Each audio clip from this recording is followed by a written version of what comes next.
Súper contentos de quedarnos aquí hasta las 4 así.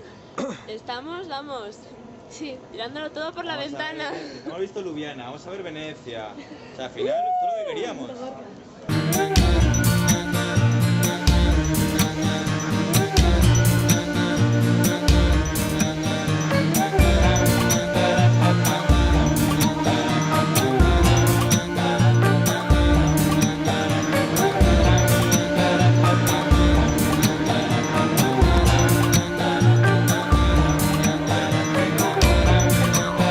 Realmente es una suerte porque como si no íbamos a perder alguno, pues bueno, al final es una cadena y vamos a coger todos.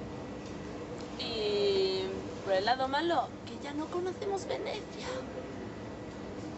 No da tiempo porque estaba a las afueras. Bueno, O sea que...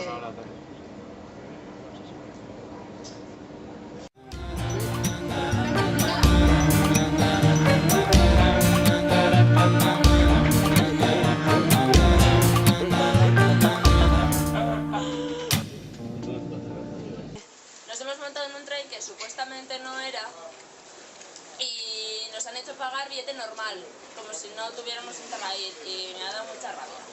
Y vamos a poner reclamación. Muy bien. Y los trenes de Italia van muy mal, muy retrasados. ¿Ahora a qué hora vamos a pillar? No sirve, el Global Pass Interrail no sirve, hay que coger un Global Pass italiano para coger trenes en Italia.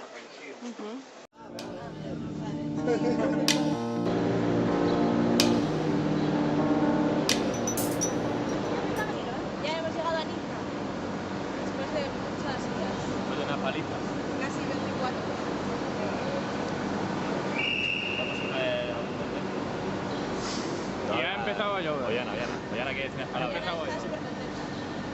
Ollana, ¿qué tal?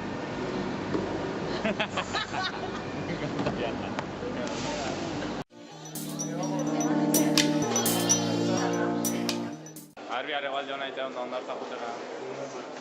Arregualde honek, mar.